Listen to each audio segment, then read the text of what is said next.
The bizarre consequences of special relativity arise from two postulates, two things which, once accepted, lead to Einstein's space-time. In this series of 5 episodes, we will introduce and build upon these postulates to derive the consequences of special relativity. So, are you ready? Okay then, fasten your safety belt and prepare for takeoff.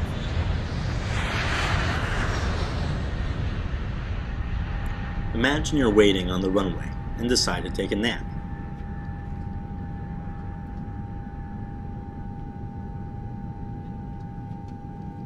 When you awake, all the window shades are drawn and no one is in the cabin.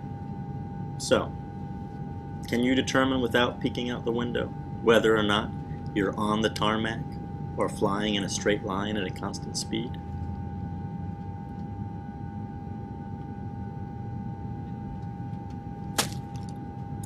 You might think that dropping something would help, but it doesn't. Some people reason that if they drop something and it falls straight down, they aren't moving. But really, all this does is establish that they aren't accelerating. This is sometimes known as Galilean relativity, and it's why we don't perceive the Earth's rotation. For a sailor traveling at a constant speed in a straight line, a cannonball dropped from the crow's nest falls straight down. To a landlocked observer, however, both the ball and the ship are moving forward, and so the ball is seen to follow an arc. This means dropping something can't tell you if you're moving. It looks the same to you either way, as long as you're undergoing uniform motion. Now, if the plane was to suddenly speed up after you released the bag of peanuts, then it wouldn't land directly below your hand. However, this is what's special about special relativity. We are concerned only with things standing still or moving in straight lines at a constant speed, what we call uniform motion. This introduces the first postulate. There is no experiment you can perform to determine if you are standing still or moving in a straight line at a constant speed. Yes, you could have looked out the windows, but all you could have said for sure is that the ground and the earth were moving relative to each other. The plane could be the still one, with the earth rotating below. It's all a matter of perspective. It's all relative. All right then, are we happy with the first postulate? The most one can say is that she is not speeding up, slowing down, or changing direction. She cannot say whether this is because she is standing still or moving at a constant speed in a straight line. It might help to consider that there is no absolute reference frame in the universe with which to compare one's motion. Remember, the Earth is hurtling around the Sun, and the Sun around the center of the Milky Way. The best we can say is, I'm moving relative to this or to that. Okay then, let's go to a parade.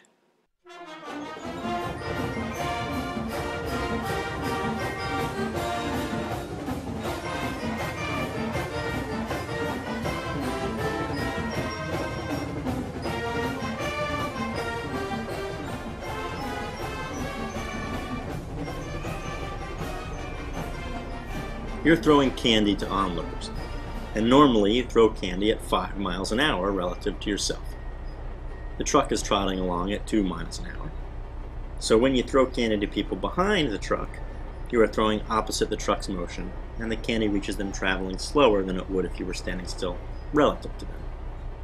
How much slower? Well, you subtract the truck's speed from that of your throw and find 3 miles an hour. When you throw the candy forward, it's moving with the truck, and so hits the spectators going 7 miles an hour, your pitching speed plus that of the truck. Got it? Good, because now things get weird. Light, it turns out, is special. It doesn't behave like candy, trucks, baseballs, or any material object for that matter. To see what I mean, let's wait for nightfall. Now imagine you're standing still next to a stationary truck. We can think of the light coming from the headlights as little particles or waves. Take your pick. What's important is that we measure how fast they're leaving the truck. This is like your pitching speed at the parade. When we do this, we find the light is leaving at 670 million miles an hour. Now, Let's have the truck zoom towards us at 10 miles an hour and measure the speed of the light leaving the headlights. How fast do you think it's going? 670 million miles an hour plus 10? Well, that would be wrong. No matter what, we measure the speed of light to be 670 million miles an hour. It doesn't matter if the truck is moving at 600 million miles an hour. We don't add its speed to that of the light leaving the truck. That's the second postulate. The speed of light is the same for all observers undergoing uniform motion. That is, standing still or moving in a straight line at a constant speed. This is an empirical fact.